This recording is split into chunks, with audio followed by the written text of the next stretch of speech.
Two brothers on their way. Two brothers. One more blue and one more gray. One more blue and... That had me shook as a kid. I was like, one of them died? I know. We sang like, that. my God. We sang that. We did an inquiry. Every year we would do a Flag Day celebration, and our choir would sing. And one year we sang that song, and no one knew that song. And I was like, I know this song. One more blue and one more gray. Oh, God.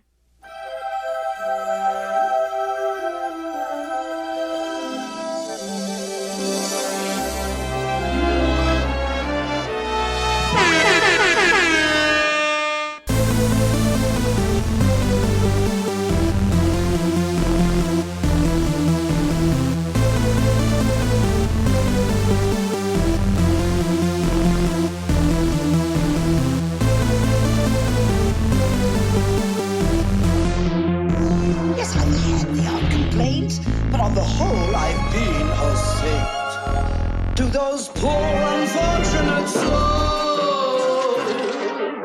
Hello, everyone. Welcome to Poor Unfortunate Podcast. I'm Caroline Ametti. And I'm Connor Perkins.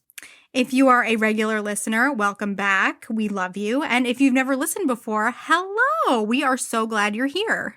And while you're here, you might as well smash that follow or subscribe button wherever you're listening so that all of our new content automatically downloads to your device so that you never miss a new episode. And then whenever we have some bonus content coming out, which we usually do not tell you about until right before, you'll never miss out on that either. So, and that goes for any of you who have already been listening. If you're not subscribed, why not? Give us a little tap. Make sure that you get our new stuff. We'll feel it. A little love tap, if you will. Love tap. So, Caroline, aside from the fact that tonight is inauguration night and we now have a new president here in the United States, and we have a new vice president here in the United States who is our first female, Black, and South Asian vice president in the history of the United States. Oh, my goodness. Aside from all of that craziness, amazingness that is happening, what's going on? Well, I think Disney just needed to balance out all of that joy with some bad news. We've gotten some not so great Disney news in the past 2 weeks since we last spoke to you all. Yeah, specifically with Disney parks. Disney parks, yes. So, Disney World announced that come January 2022, they will be discontinuing the Magical Express service, which if you do not know what that is if you are staying in a Disney resort, you arrive at Orlando International Airport, you have the option of not even picking up your luggage, they will pick it up for you, you head down to the bottom level, and you get a free Disney bus to your hotel. And that is going to be no more. And we have a couple of things to say. So I want to start it off on a really superficial level by saying that was just a part of my Disney vacation that I really loved because they play you Disney music, they play you Disney videos. The bus driver makes you clap when you drive through the Disney gate. It's just a part of the experience. And it's just a bummer that that part of it is gone. So there's that. Yeah, see, we don't stay on Disney property. So the Magical Express is not a thing for me, but for a lot of families, I know how big of a thing it is. It's a huge money saver because you're not paying for an Uber. You're not renting one of the minivans, the private transportation that Disney provides that takes you to the resort. So it just sort of yet again is another barrier for people to get to these parks who are not part of the higher income groups, which let's face it, Disney has evaluated that they can cater to those groups and make just as much money without having to appeal to middle and lower income visitors. Like they don't have to do that because they get a return on investment with the higher income folks. But this is just like yet another barrier for those middle and lower income people who have every right, if not more of a right, to those parks because of Walt's vision for them. And it's another barrier for them getting to the park. I know that one of the things that is currently happening there, Disney is working with a company that is building like a high light rail express train that will be going from Orlando International Airport to Disney Springs. But that being said, that's not going to be free.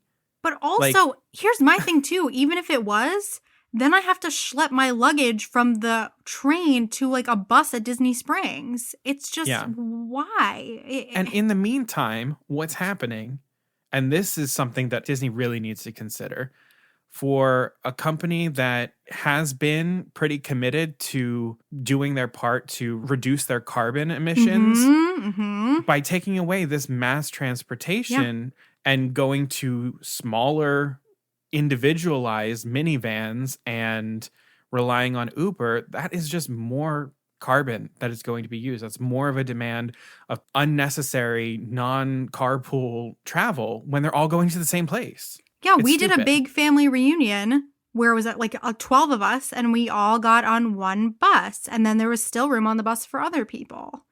That $100 that you save on airport transportation can make or break the trip for people. That can be the money that they go on the trip with, or that's like, hey, that's when we go out to dinner one night. That could be their most magical dinner reservation that they have on the trip. And it's like, and I think that especially affects, like you said, anyone who's lower income, but people our age, like we're getting into our 30s. We'll have families of our own someday down the line. And you're starting to price us out now so that by the time that we have kids, you and I are never going to be over it. So I'm talking about other people. But it's just not going to be a part of the family tradition anymore because it's going to become too expensive. It's so close already. Yeah, it's already getting there. It's one of the things that I detest most about the parks.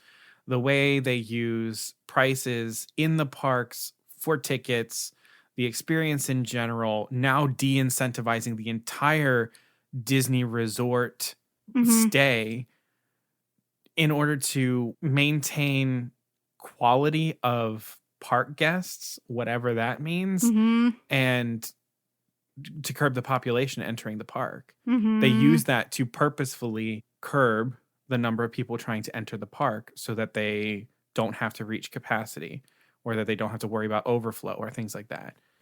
Yeah, it's just like it's so icky. I don't like it. I know. I don't like it.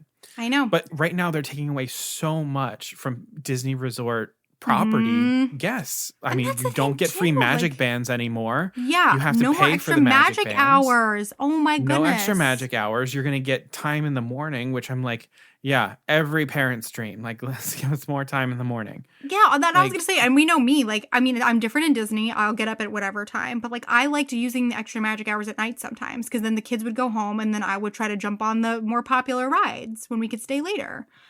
Yeah. And if Disney brought this announcement and was like, okay, but we're going to make the hotels cheaper or we're going to lower a teeny tiny bit the price of admission, I'd be like, okay. But everything is staying the same price. And there is so much construction going on in Disney World right now. At least they've recently taken down the huge, terrible walls that were all around Epcot. They're working on, those are pretty much disappearing.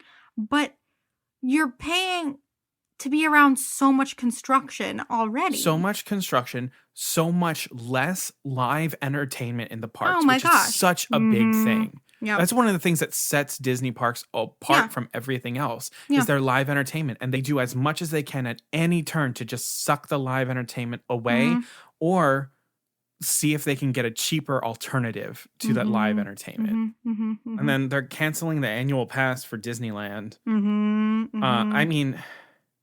In some ways, I understand where that's coming from, given the way that Disneyland has been this past year during the pandemic. Yeah. Maybe it's something that's just temporary until the parks get back up to speed and actually make it through an entire season. Yeah. Then they might bring the annual pass back. It doesn't make sense now. I feel like it would probably just be a waste of money to annual pass holders anyway to try and get into a park, or maybe it might be that they have so many annual pass holders in California. They do. They do. In order to accommodate those people as getting priority back into the parks when they open again, they wouldn't feasibly they wouldn't be able to do it with the capacity restrictions. So there's a whole lot of factors in that makes sense, but I would hope the intention is to bring annual passes back. They said they're coming up with some other alternate system until they do expect that the annual pass will eventually come back, but they're going to have some other system in place that they haven't talked about. But I was thinking about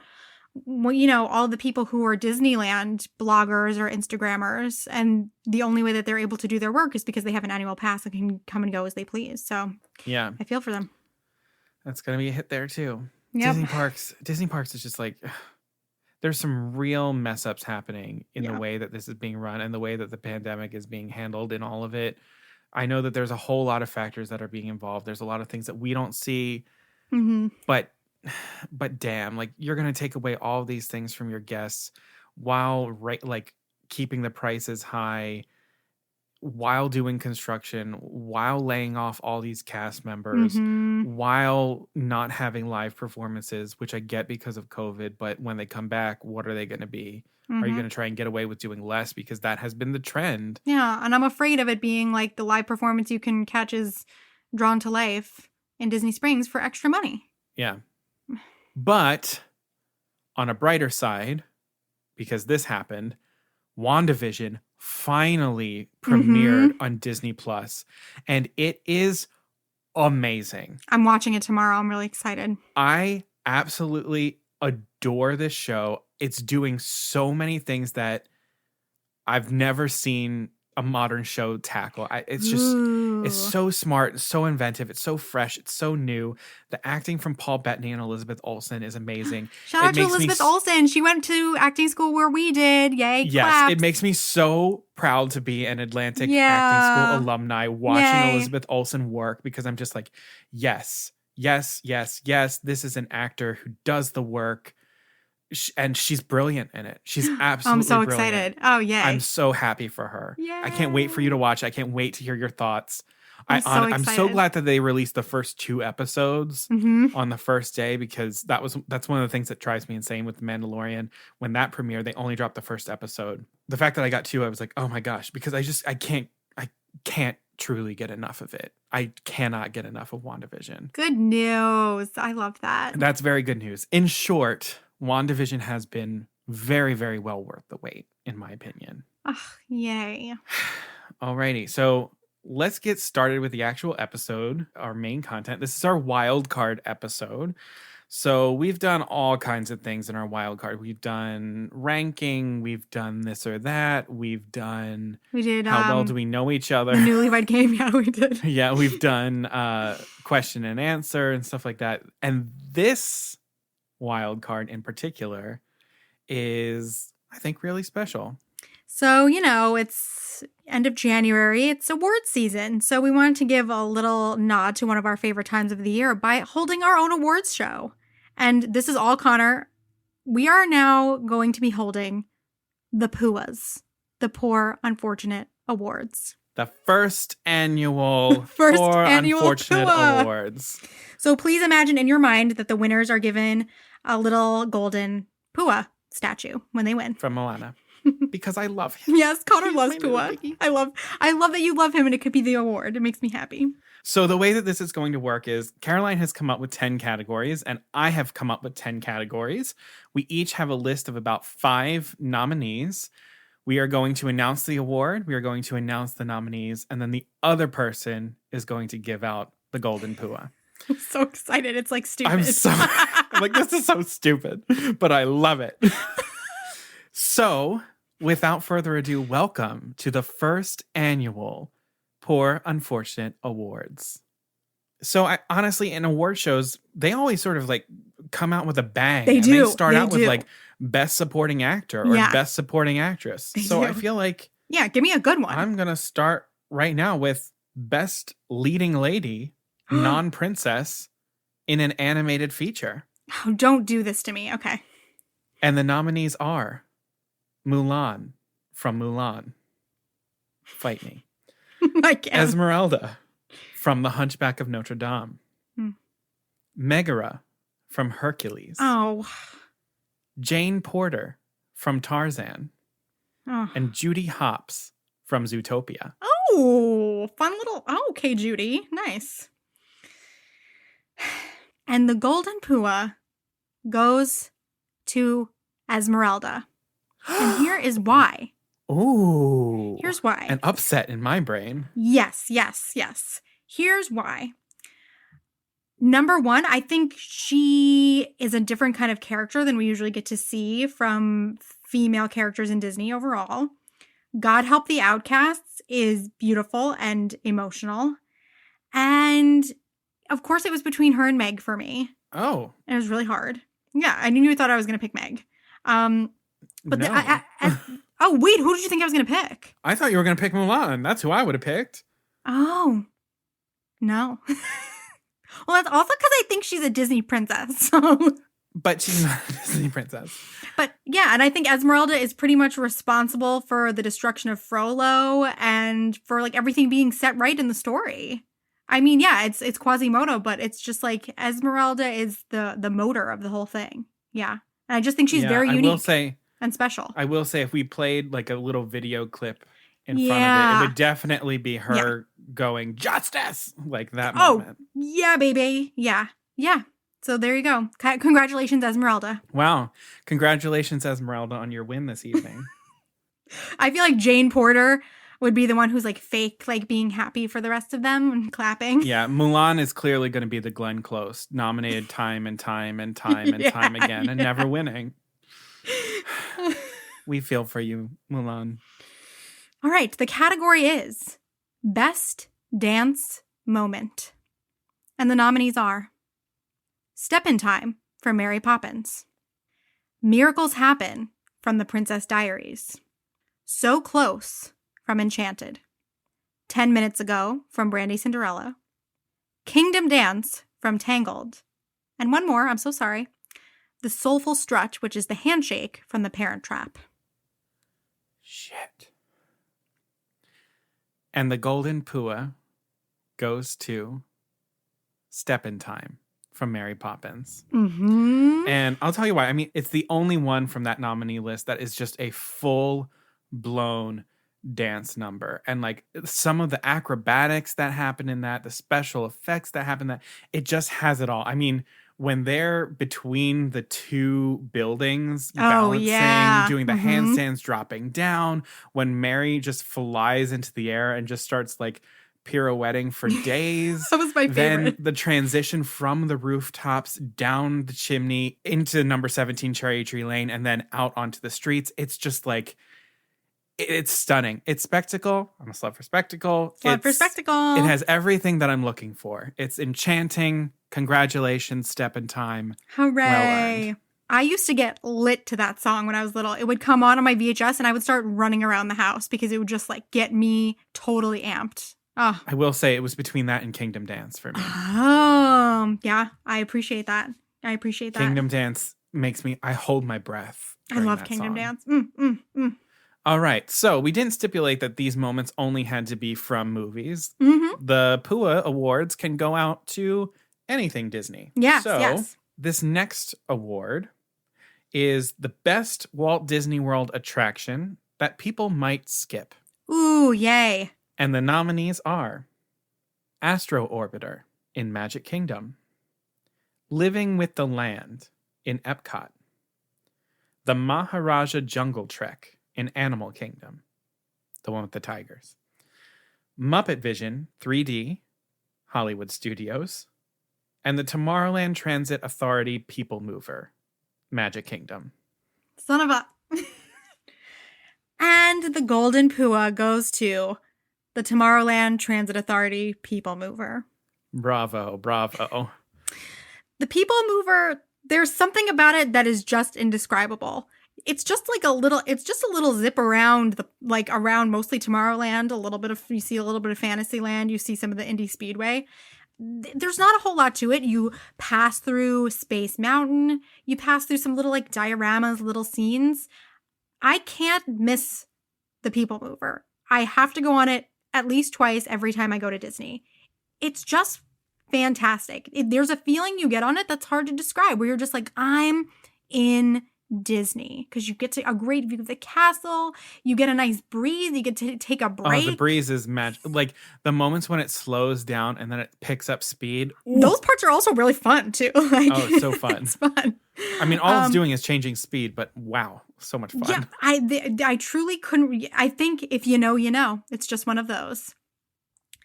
Okay, the category is Best dark ride based on an existing Disney property. Ooh. And the nominees are, and I say dark ride, meaning like kid-friendly. Some of these are a little bit pushing the category. And the nominees are Peter Pan's Flight, Under the Sea, Journey of the Little Mermaid, The Seas with Nemo and Friends, The Many Adventures of Winnie the Pooh, and Frozen Ever After. And the Golden Pua goes to Peter Pan's Flight. Oh, wow. I can't tell you why. I have so many complaints about Peter Pan's Flight. Yeah, I know. I'm so surprised. But it is one that is just, when I think dark ride, that is the first image that I have in my mind. Okay, fair. I think about the One Man's Dream exhibit and looking at the track for the original Peter Pan's Flight and just like being intoxicated that what was once my favorite ride for the longest period of time. I'm like, I can see it. I can see how it works. And yeah, okay. Like, it's one of those rides where like it hella needs updating. It really does. Really. And the reason why I want it to be updated so much is because I think that ride is just a pure encapsulation of like a classic dark ride. It always has crazy long wait times, so there's something to it, of course. So there you go. Yeah, it also probably has crazy long wait times because whenever I'm there, because I'm obsessive compulsive, truly, I have to be in the all golden pirate ship, the one that has all the gold sails, not the red and blue, not the blue and blue, not the yellow and blue. I need the yellow and gold one because not only is yellow my favorite color, but I want the one that is most authentic to the movie. So there's literally been times that my family have gotten on and I was not in line next for the golden one. So I just let people keep going in front of me until I time it out for the golden one. I've gotten so many talking tos from my family. I'm not sure which is better. I don't know if this is better or you asking Belle for a kiss. It's kind of a tie for me. But I simply have to have the yellow and gold pirate ship. It's like it's a deal breaker for me. As embarrassing as that is to say at 27. Good to even know. Like if I went to Disney World tomorrow and I was in the Magic Kingdom and we were about to get on it, and if we were not poised to get the yellow and gold you would ride, leave me. I would leave you and I would wait My God, for the this guy. yellow and gold pirate ship. This is folks, this is mental illness. This Stop it. I'm medicated, and this is how my brain works. Hey, you know what? No stigma. Thank you for your honesty. Now I know, and I won't get insulted. Congratulations, Peter Pan's Flight. So the next Poor Unfortunate Award is for Best Horse in an Animated Feature. Oh, yeah. All right. So the nominees are Philippe from Beauty and the Beast, Maximus from Tangled, Pegasus from Hercules, Khan from Mulan, and the Waterknock from Frozen 2. Oh, no. And the Golden Pua goes to Maximus from Tangled. Bravo. Well earned. This was a tough one for me, but Maximus, I remember the first time I ever saw Tangled. I genuinely belly laughed at some of the things that Maximus does. He is so funny. He has such a clear personality. I love that he kind of goes from villain to not a villain anymore. He sees the light. No pun intended. Didn't mean to do that. God damn you. All right. Get out. And so, that's the end of our show. I love the comedy and the heart from Pegasus as well, but when you first announced the category, the first horse that I thought of was Maximus. I just think he's really special and I genuinely love him. And I just love that he just needs a little pat on the nose and to be told he's doing a good job. I really vibe with that. So congratulations to Maximus. I feel like that's the one that the Academy, that they had pretty much decided. Oh, you think? I think so. Okay. I think out of all of the I thought Pegasus nominees, was a contender. I think Pegasus was a contender. He's probably he's probably the next in line. I think Philippe was probably the dark horse in the race. because I do love Philippe. Yeah. He's our first intro to a horse with a personality. Yeah. Yeah. He paved the way. Okay. The category is Best Playhouse Disney Show. Oh, shit. And the nominees are Bear in the Big Blue House, PB&J Otter, Roly Poly Oly, Out of the Box, and The Wiggles. And the Golden Pua goes to Bear in the Big Blue House. Oh, yay! I mean, welcome to the Big Blue House. It's just it ticks all the boxes for me. I loved that. I loved that show so much. It's puppetry. It's like Jim Henson Creature Workshop. It's Sesame Street, Muppets. It has music. It has like fantasy. It has beautiful lessons, an incredible voice cast. Just absolutely delightful to watch. And if it's not on Disney Plus, I don't know why they're keeping it from us, because I will watch it immediately. I love Bear in the Big Blue House. This one was a tough one for me because I do adore Out of the Box. I thought it's just such a creative show. But I truly, like, my heart is always with Bear in the Big Blue House. Always. I always wanted to hug Bear. He's just so endearing. Congratulations, Bear. Congratulations, Bear and crew. Yes. Our next category is Best Villain Death Fall. So these are all villains who in some form or fashion fall to their death. Yeah.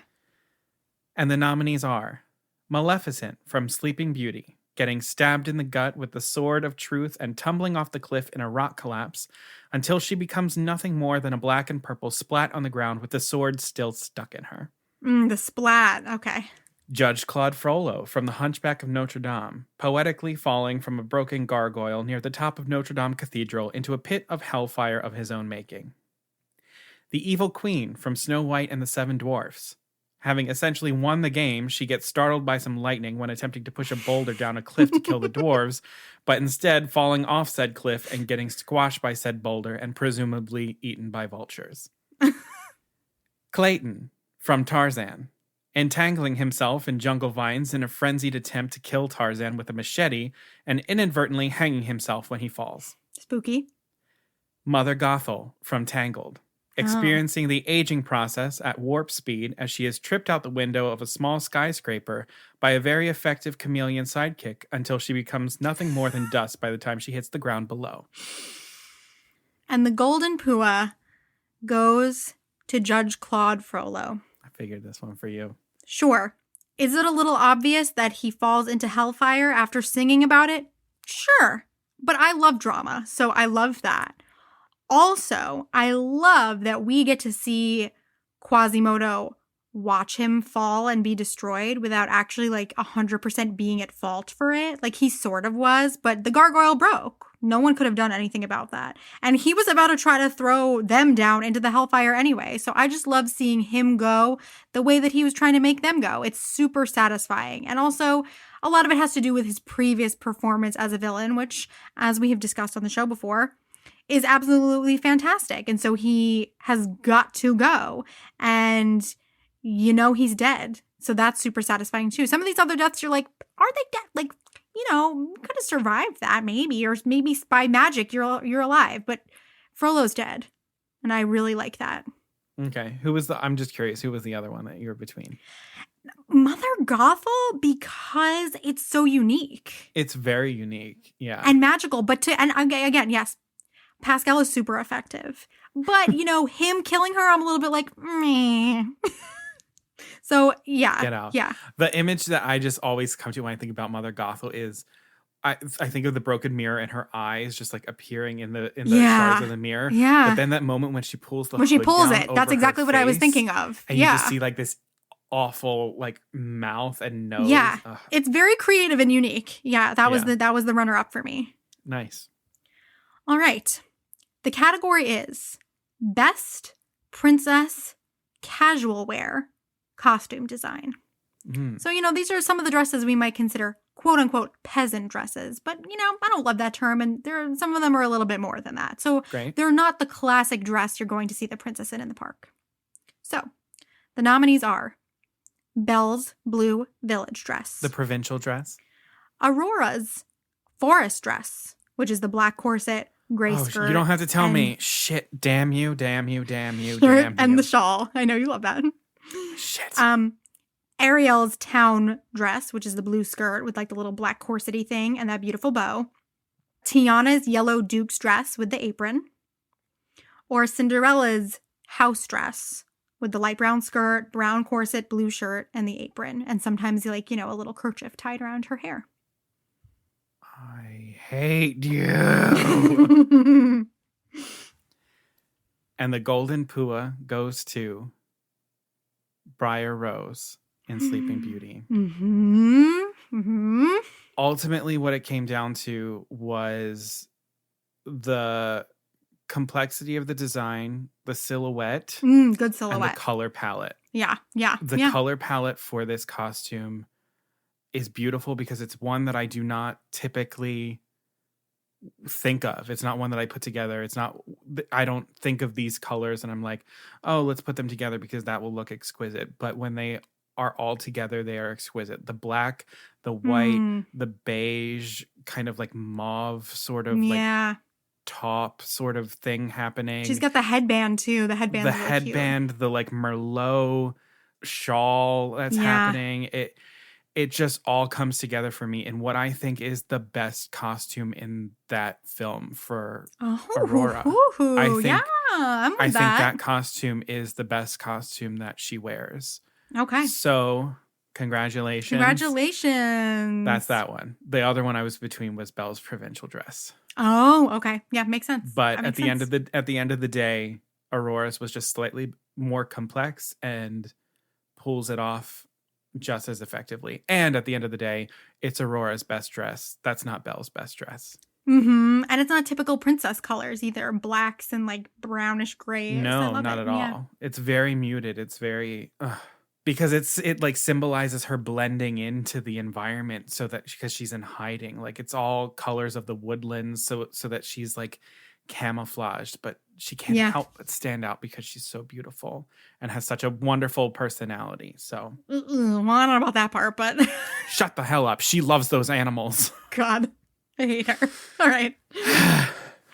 So the next category is Best Disney Plus Original Feature Film.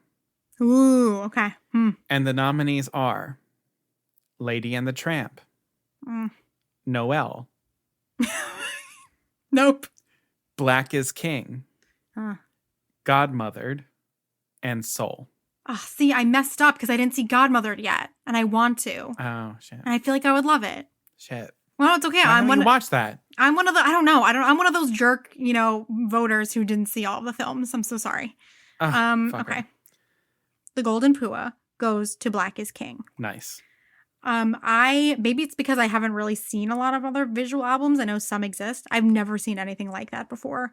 The sheer artistry, I can't even fathom making that piece of art. I can't even imagine all of the work that went into that of just like, number one, conceptualizing the feel of each number, but then actually literally getting it done and costuming all of those people and choreographing it, finding ways to tie it into the Lion King. It has to get the award for that reason alone. I'm glad to see Disney Plus including things like that in its streaming services. The one that's closest to my heart is Lady and the Tramp because it's the first thing I ever watched on Disney Plus, and I also just freaking love that movie.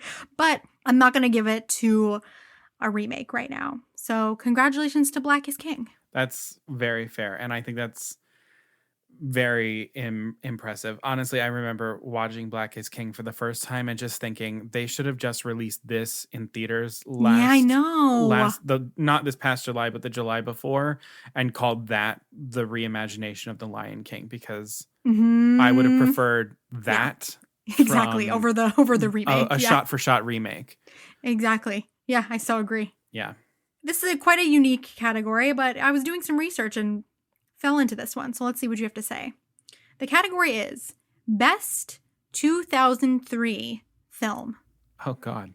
The nominees are The Lizzie McGuire Movie, Holes, Finding Nemo, Pirates of the Caribbean, Curse of the Black Pearl, and Freaky Friday. The Golden Pua goes to Finding Nemo. Yes, yeah. For me, it was my gut reaction when you said all of these, but as I take a step back and try and think of it more critically, I think Finding Nemo was one of the boldest steps forward in animation that particularly Pixar had made since like Toy Story. I mean, they had done Bugs Life, they'd done Monsters Inc., they had done The Incredibles. Monsters Inc. and The Incredibles, the film achievement, I feel like they're very on par with one another. Finding Nemo feels like we're moving forward with it. When I think about the way that they animate the water, the way that they animate light through the water, the way that the score comes together. The score is so good. Oh, the score is so good. The voice cast, the story, it's just so inventive because I think it's another one of those ones where we don't have a clear-cut antagonist. Where we do have an antagonist and like we have like the humans. Yeah, but it's more about the journey and the forgiveness between the father and son. It just feels a bit more complex than the other movies. It's not as cut and dry. It's more gray. And I think that it sort of helped pave the way for the future of Pixar in particular. Yeah. I remember I saw that movie in Disney World. I saw it on the Disney cruise. I saw it. We were already in the Magic Kingdom and the parade had already integrated Finding Nemo into it. And so they were playing Beyond the Sea. And my dad was like, why are they playing Beyond the Sea? And he was like singing it and Shannon was like dancing to it. And when we were younger and it was wonderful and it was Finding Nemo, we were like, oh, we've got an extra day to spend. Cause that was when I think we had like 2 weeks in Disney World, which is glorious. Oh my God. And we all went to the theater in downtown Disney. And we saw it. Yeah, I saw it in the movie theater on the Disney cruise, on the Disney Wonder. And we got like a button that's like, I saw it. And we loved it so much that we came home from our vacation and went to the movies and saw it again. Alrighty. Our next category is Best Disney Musical Adaptation to Never Play Broadway. Oh, no! And the nominees are The Hunchback of Notre Dame, Freaky Friday, Tangled, High School Musical, and Hercules. And the Golden Pua goes to The Hunchback of Notre Dame. Yeah. I'm an apologist for it at this point. I'm so sorry. This was kind of a gimme. I have to admit. Because it needs to go to Broadway. I have faith that Hercules will go to Broadway, but I also think that Hercules had some like adjustments to make before then, and I think in its form that it was in at Paper Mill Playhouse, Hunchback was ready to go to Broadway, and it just like it gives me, listening to that cast recording just gives me chills. It transports me. It's dark and everything that I love. If you listen to the podcast, I don't need to say anything else because we all know we love Hunchback here. So yeah, that was a landslide for me. Yeah. All right. The category is Biggest Disney Parks Asshole.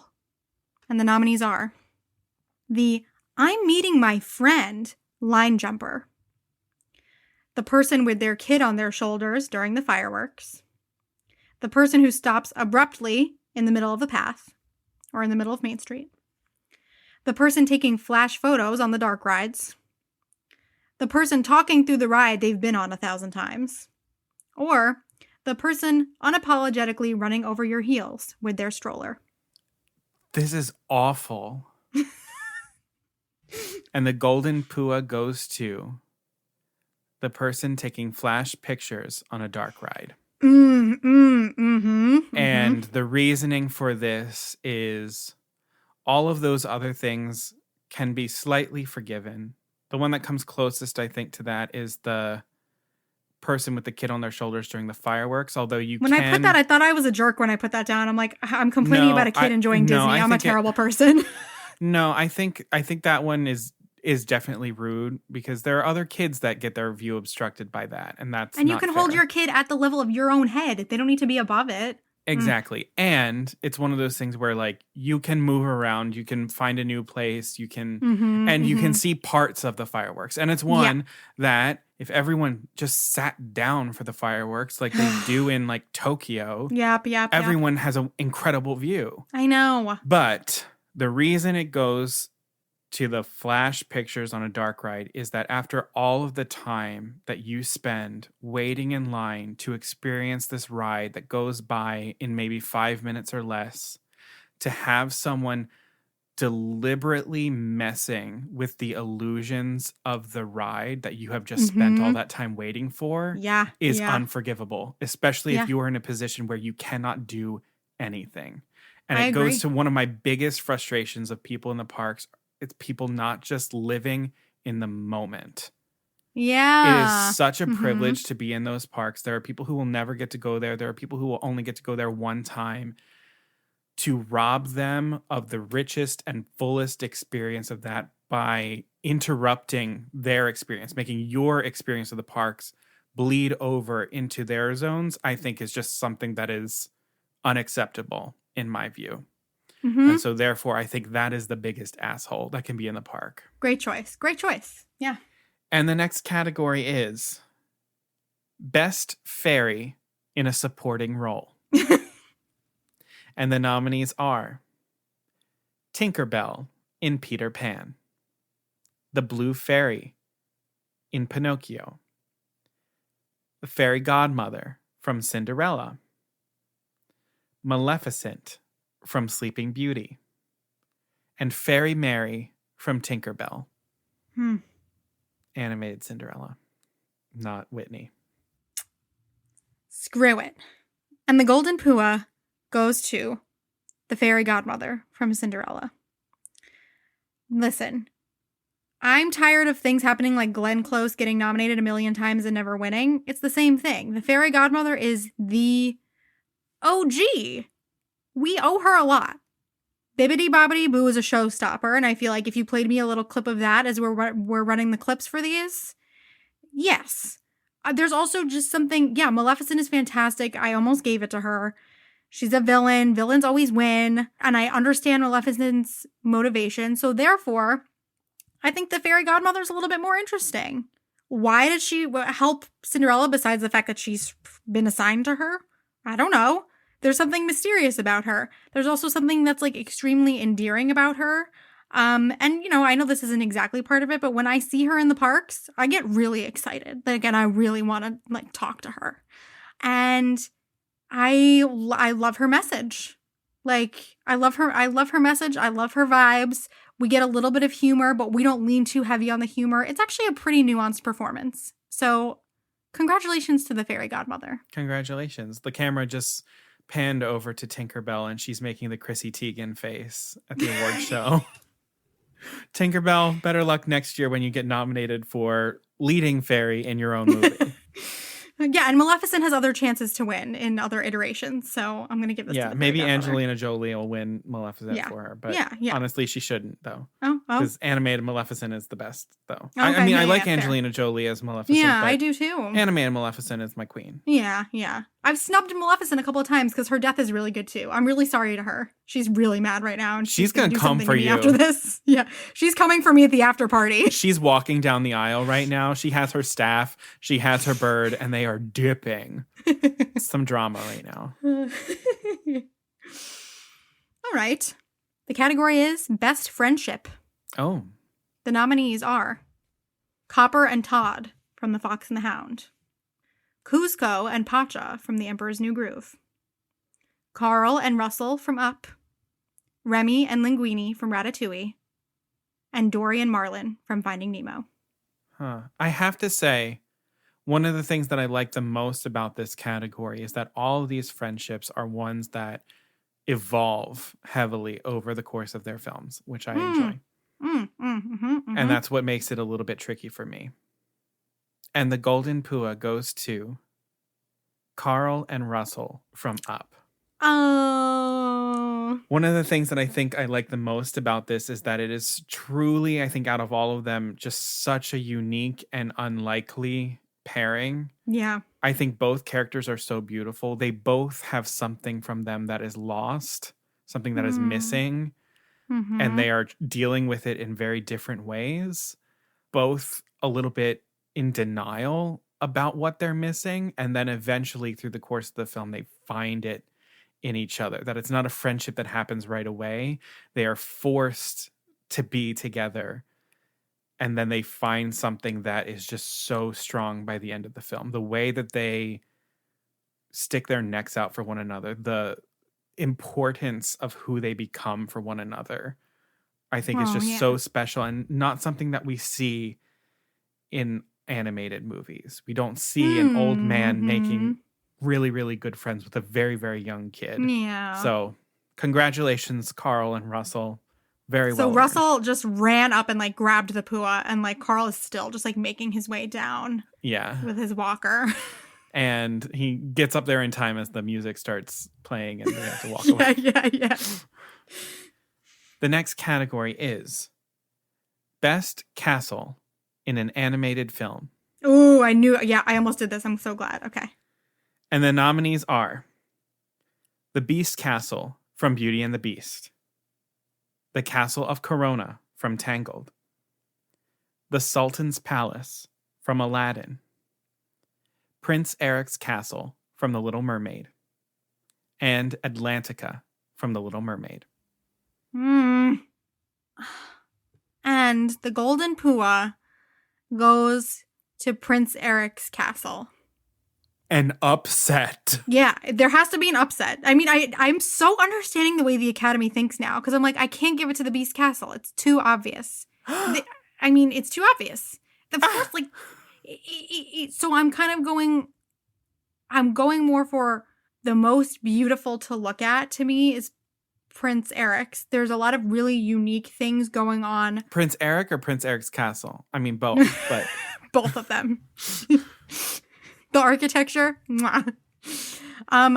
Number one, like, love that it's by the water. That's a great feature. And then when you're in the dining room with those huge windows and you see the ocean, yeah, I love that. Also, I like I said, there's really unique things going on. I love the color scheme, the white and like yellowish, goldish, brownish, like all of those things. It's very romantic to me. And I love like Ariel, like being able to look out her window and see Eric looking, like walking around on the beach. There's just like, I want to know more about what's going on in that castle. I love the dining room. I love her bedroom. The staircases are beautiful. And the location is prime. And it's very like Italian feeling. And I think it's super classy. What an upset. I would want it to be my castle, I think, out of all of those. Oh, interesting. Yeah. The Beast Castle, I'd be a little scared to live there. What about when it turns nice? I know. Oh, and the library. Don't make me change my answer. You can't change your answer. It's already been submitted. Excuse me, it's happened before. You are not doing a La La Land Moonlight. I'm about to La La Land this. All right, fine. All right. Wow. Wow. All right. The category is Best Wedding. And the nominees are the live-action Cinderella Wedding, the Brandy Cinderella Wedding, the Princess and the Frog Wedding, the Little Mermaid Wedding, or the Wedding in Tangled Ever After. And the Golden Pua goes to the wedding from 1997's Cinderella starring Brandy and Whitney Houston. Yeah. One of the things that was a major contributing factor to me is how much of the wedding we got to see. Very true. Yeah, we see a lot of it. Some of those other weddings we don't get as much, or some of those other weddings the focus turns elsewhere. I think like in Tangled Ever After, the focus quickly shifts away from the wedding into other things. Yeah. But in terms of like the actual wedding, what we get, all of the components, the Brandy Cinderella dress checks a bunch of boxes for me. Having that huge ensemble there on those steps checks so many boxes for me. Also knowing the story behind them filming that scene and how they kind of wrangle together extra money from themselves from nowhere to get that scene filmed. Thank you, Whoopi Goldberg. Thank you, Whoopi. That holds a lot of weight for me in it. And then Whitney Houston belting her face off. Come on. With one of the most incredible songs. There's Music in You. I mean, it grabs you by the heart and like just tugs every little heartstring that you have. And so it has to be the winner. So my close contender was the live action Cinderella because I do love that we get a winter wedding. It's snowing. How magical And I love their is conversation too. And Yeah. I just like, before they go out and wave to everybody, like they have a little moment together. Yeah. And that gown is to die for. To die for. But the one animated one that was the contender was Princess and the Frog. Oh. For some reason, I just feel like that wedding was just so lovely and fun. Yeah, so fun, right? The Little Mermaid one, the sleeves, were just like, the sleeves do it in for me. The sleeves in that ugly ass wedding cake just do it in for me. Oh wow! But the moment where she says "I love you, Daddy" kills me. Yeah, you're on a boat. So you got touching. your mer people. He makes a rainbow. Like sure, whatever. Wow, I'm surprised at you. No, it's just it doesn't. I would take the ball that happens at the end of the Beauty and the Beast with them not in any sort of wedding costume, like just them dancing with all those humans over the wedding of Little Mermaid. No. I'm not talking. God. I'm not talking live action Beauty and the Beast. I'm talking original animated Beauty and the Beast, gold dress, because they're not. That's not a wedding. It's just Why didn't they get married? Why didn't they get married? I don't know. That's so. Why didn't maybe they they understood that marriage isn't for everyone, and that what they had transcends the laws of marriage. Or maybe that was the wedding and they're just very thrifty and they're like, let's wear the same outfits. Exactly. That's what I like to think. I'm like, she wears gold to her wedding? Fuck yeah. Yeah. Yellow gold? Yes. Oh yeah. Oh yeah. Yeah. Oh, that was a rough one. That was a real rough one. Yeah, I guess like Ariel's wedding is the biggest animated wedding that we get. Yeah. Out of all of them. Yeah, it is. Tiana kind of gets like 2 ceremonies, which is kind of nice. Yeah, she does. And then a party at her restaurant. Oh my God, so fun. I want to attend that one for sure. Yeah. For sure. Yeah. And she gets 2 great dresses. Yes. One ceremony literally has like a magic transformation happen in it. So I know. In the forest, yes. Yeah. Ariel's transformation happens pre-wedding. Yeah. But that dress, sparkly dress. The sparkly dress is great. The wedding dress, yes. Oh, yeah. So 80s. So 80s. Poofy sleeves. We're going to fix it in the live action and I can't wait. All right. Unless they make her not get married, I'm going to be so fucking mad if they do that to me. Oh, God. All right. And the next category is Best Michael Giacchino Score of a Pixar Film. Rude. And the nominees are This is so stupid. Inside Out, Up, The Incredibles, Ratatouille, and Coco. Good luck. I do not have any answers on this, and I refuse to. I don't have to pick because he wins the award no matter what. So I'm giving the award to Michael Giacchino. No. And the Golden Pua goes to Up. Married life alone is amazing. Such a feat. It breaks me down every time. It's one of those pieces of score that I'm just like, how does this viscerally get me emotional every time like this? Like I have no defenses against that score. That's what wins it for me. And I love the way that a lot of it has been incorporated into the parks. It's playing in the parks a lot, and I love that. So now to me, it also just feels like generally like Disney to me. It's Up. Up is like part of the reason we all love it is because of the score. Yeah, I think one of the things that I like so much about Up is I love the score for The Incredibles. I think it's so unique, and like Coco too. Like it's hard. The Incredibles is so unique. It's one where I remember I was watching like a documentary or a bonus feature of it where he handed the score out to the artist and they were like, "This doesn't make any sense," and he's like, "Just play it."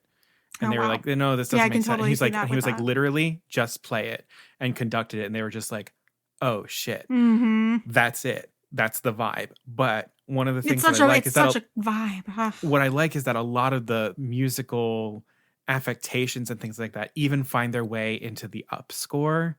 Like when I think of like Up with the credits and that score where you've got that sort of like old feel to it. But honestly, that's what I was thinking of too. That old feel. I love that. Like, what gets me every single time is the final moments of the whole movie with just returning to the married life, but just slower, softer. Ouch! It's hurting my feelings now when you're talking about it. So yeah, when the clouds part and you just Yep. see the house landing where it was supposed to, that just that gets me. I mean, the one that was like my emotional favorite is Inside Out, because Yes, that to me is what the command center of your brain would sound like. yes, I He think nailed that is. it. That's I exactly think that what is it would one sound of like. the greatest scores that he has made ever. Yeah. One of the most underrated, and can you believe it? It was never nominated for an Oscar. No, that's wrong. Wait, I forgot about that. Now I want to give it, but I can't. Never. I mean, that's my what alarm. your brain sounds like. That's my alarm when I wake up in the morning. Yes. That is my 8:45 alarm. That's the sound of you becoming you. I don't know how to explain it. It's so good. Yeah. Brilliant. Damn you. The award goes to Michael Giacchino. Congratulations, Michael Giacchino. And congratulations, Up. So the category is Best Disney World Instagram Spot. Okay. And the nominees are the Fichua Fellow Wall at Harambe Market in Animal Kingdom. Okay. The Purple Wall in Tomorrowland. The Tangled Bathrooms in Fantasyland. The Bubblegum Wall outside of Spaceship Earth. Or the new Riviera Resort Mosaic Murals. And the Golden Pua goes to the Tangled Restrooms. Uh-huh. The Tangled Restrooms is just it's so much more than just an Instagram spot or a place to relieve yourself.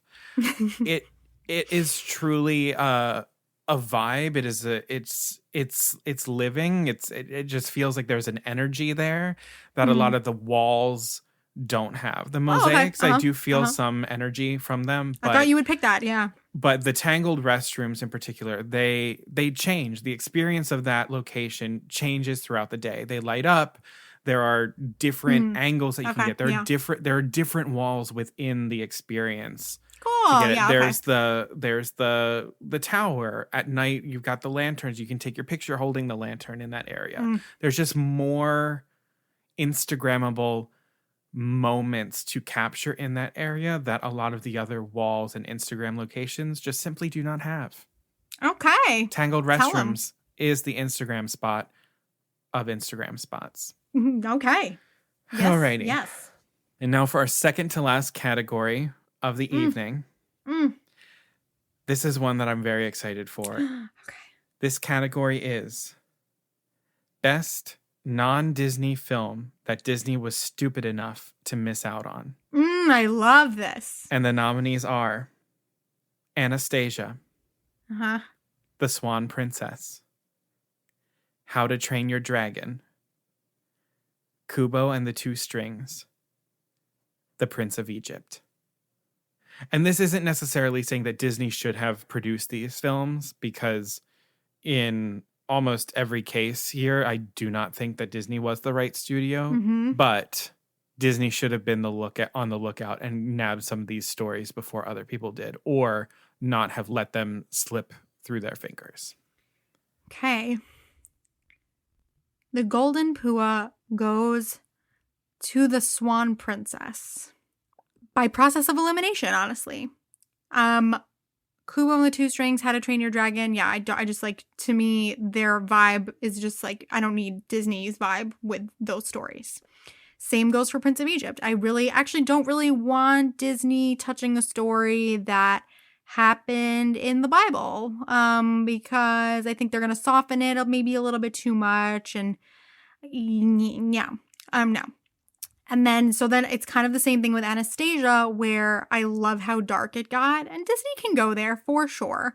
But I love, like, especially the version of Rasputin that we have, and I would never want to trade that into anything a little bit more Disney-ish. Even though, again, they can go there. They went there with Frollo, but Swan Princess is amazing. And I don't want anything to change about that either, but I love the story.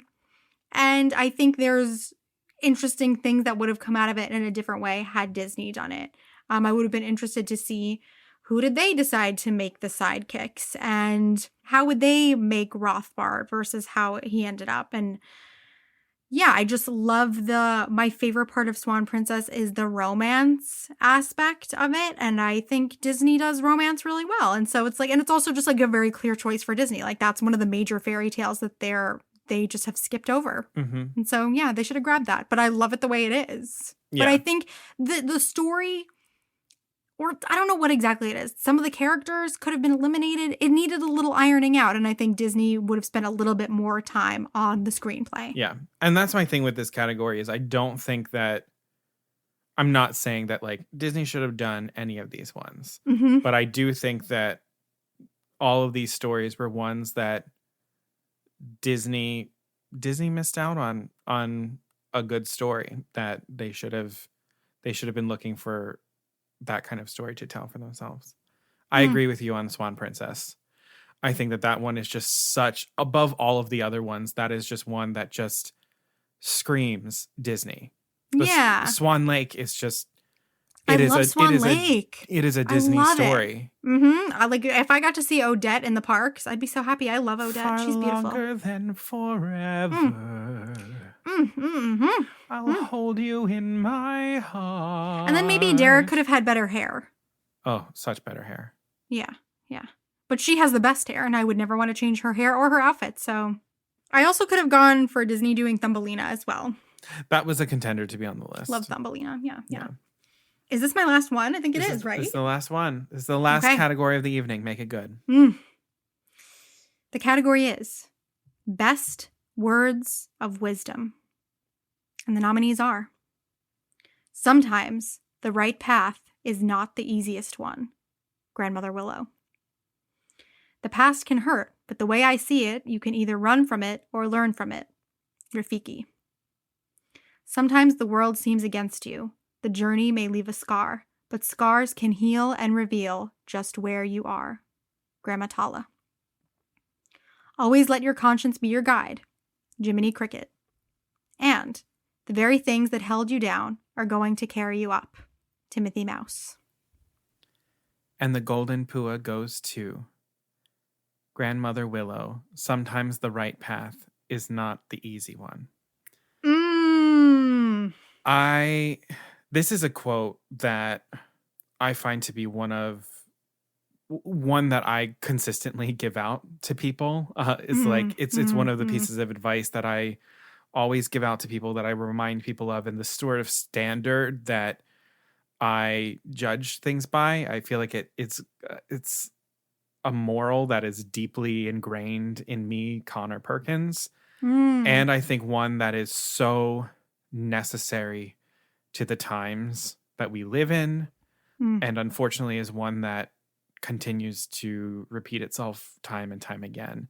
I find that quote, that the right path is not always the easy one, that is a compass that we should live our lives by, that we know that hardship isn't bad, and not to give up. I feel like that quote distills, I think, a lot of the things that I really like about Grandma Tala's quote about scars. And I think all of that comes back into what is easy and what is right. I think that is one of the things that is just so important for people to live their lives by, to remember that easy and right are not always the same thing. So, congratulations, Grandmother Willow. Yeah. She's a first-time winner, folks. First-time winner. Maybe we have more in store from Grandmother Willow. She's one to watch. Yeah, does she say anything in Pocahontas 2? I can't even remember. All I remember is John Smith on a rooftop. So devastated me. Don't even... I'm triggered. Triggered. All right. Congratulations to all of the winners of our first annual Poor Unfortunate Awards. Your Golden Puas will be available at the after party for engraving, so please make sure that you keep those awards with you and find the engravers next to the coat check. We will meet you there. Thank you all for bearing with us in this absurdity. As Moira Rose in Schitt's Creek says, favorite season, award season. So So yeah, this was a fun one for us. I enjoyed this. Yeah, I had a good time. I'm looking forward to next year's Poor Unfortunate Awards. Who knows what will happen in between now and then? We'll have so many new things to talk about. All right, folks, that's going to do it for us. As always, please remember to subscribe or follow the podcast in whatever podcast app you are listening in. Also, please remember to rate and review us on Apple Podcasts, Facebook, or Stitcher, or any other podcast service that allows you to rate and review. This helps us reach new audience members, and it's just a great way for us to get some feedback about the show.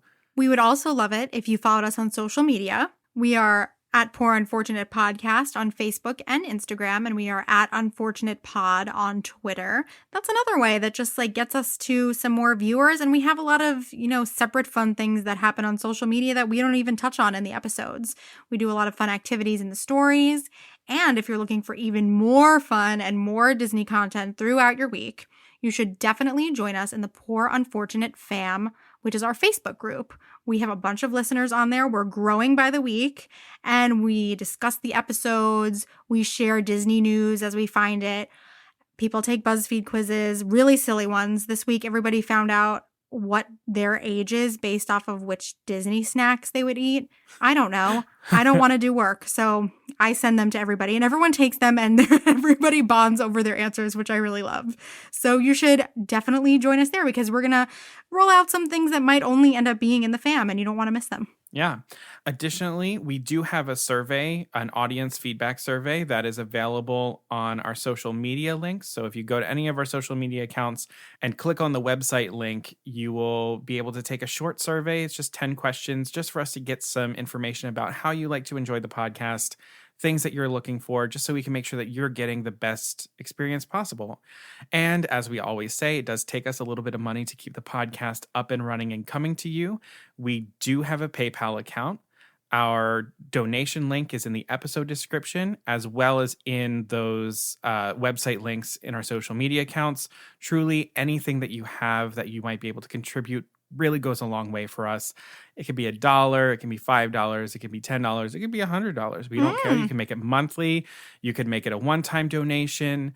All of that just does so much for us because we do this all out of pocket, all for the love, and it keeps the podcast free. It also keeps it, for the most part, ad-free. So it's really helpful, and we really appreciate anything that you might be able to spare. So yeah, that's it.